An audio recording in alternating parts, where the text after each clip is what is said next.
Today is about collaboration, and I'm going to talk to you about what I think is the most important collaboration you will ever get, and that is the collaboration between you and your mind. When you can collaborate with your mind and tell it what you want, you will get what you want. What I believe is you need to know 4 things about your mind, and if you put these 4 things into practice, you will have success across the board at every level. So let me tell you what these 4 things are about your mind. Your mind does exactly, specifically, what it thinks you want it to do. It always does what it thinks is in your very best interest. If you haven't got what you want, but you've got behaviours you don't want, you are not collaborating properly with your mind. I'm going to change that for you. Secondly, your mind is hardwired to move you towards pleasure and away from pain, and that's wired into us from being tribes people. You survive on the planet by avoiding pain. Thirdly, the way you feel about everything all the time is only down to 2 things: the pictures you make in your head and the words you say to yourself. And fourthly, your mind loves what is familiar. It is programmed to keep going over and over again for what is familiar. If you want to succeed at any level, you have got to make what is familiar unfamiliar and what is unfamiliar familiar. So let's start with 1. Your mind does what it really thinks you want it to do. It's always acting in your own interests. And your mind listens all the time to your language. It works out what you're doing and feeling by the words you're using. So if you say, "These exams are killing me, I'm dying under this paperwork, my boss is a nightmare, I'm overwhelmed, I can't cope with the stress." When you say, "I'm dying under the pressure, this workload is killing me," you are telling your mind you don't want to do it.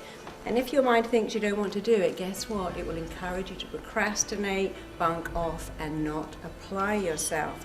Your mind is so very, very specific to the words you use that if you say, "I'd love a week off in bed, I'm overwhelmed with this stress, I just wish I could have a week off at home lounging around," your mind goes, "There you go, I've given you the flu. Didn't you ask for that? You said you wanted a week off in bed, and I've given you the flu, there's your week off." If you say, "I'm dreading having to give that presentation next Wednesday, I'd do anything to get out of it," your mind's like, "Okay, why don't I wake you up with a migraine or an upset stomach?" There's your get out of the presentation behaviour. And that sounds a little silly, but that is how your mind works. So I worked with a footballer who came from nowhere. He was playing for not any division team, and he went straight into the Premier League. And he wasn't very tall, and he said, I feel daunted because I'm not tall. And I said, okay, so imagine you're Maradona. Do you think Maradona says that when he goes on the pitch? "I don't feel tall enough"? Of course he doesn't. Do you think Michael Owen does that? You have to change your thinking and change your words, because the pictures you make in your head and the words you say to yourself will change everything. That's all you have to do. Arnold Schwarzenegger said, "Modesty is not a word that applies to me in any way at all. I hope it never, ever does." And I love that. And Muhammad Ali said, "It's people's fear that stops them taking on challenges." I told myself I was the greatest before I even was. I believed in myself. And then guess what? I became the greatest. So what a concept. He told himself he was the best, and he became the best, but he didn't just go, "Yeah, I'm the greatest me." He trained, he worked out, he was disciplined, he believed he was the best. And I worked with the top of their game, top CEOs, top actors, top everything, top rock stars. They all have to tell themselves they are the best, because what's the opposite of that? "Oh, I'm just average, I'm not really good enough, I can't really do this, it's too hard, it requires too much commitment." I just showed you whatever you tell your mind it believes. So tell it better things. First you make your beliefs, and then your beliefs make you. And if you believe in yourself, other people will believe in you too. And when you stretch your mind to a new dimension, it never, ever, ever goes back, because your potential expands as you move towards it. You can't even know what your potential is. So when Roger Bannister wanted to run a mile in under 4 minutes and no one had done that, he did these 4 things. He told himself, I want to do that, I want to make it happen.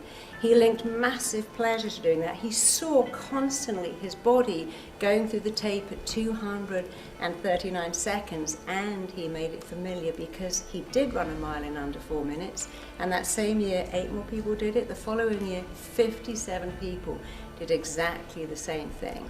So he made what was unfamiliar familiar. You have everything to gain by doing these 4 things. Tell your mind exactly what you want. Use really detailed, descriptive, positive, powerful words. It's not positive thinking, it's rewiring your brain for success. And that is success across the board, not just in business, not just in athletics, but in everything, even in your relationships. Link massive, huge, enormous pleasure to getting there and pain to staying the same. Change the pictures, change the words. When you have a brilliant brain, and we all have a brilliant brain, you have 2 choices. Rationalize why you feel so bad, or talk yourself out of it. I can't cope with these exams, I'm not getting enough sleep. Or change that to, this is temporary, I can do this, I want to do it, I'll sleep later. And make the familiar unfamiliar. Most important, make self-belief so normal to you that everyone else believes in you too.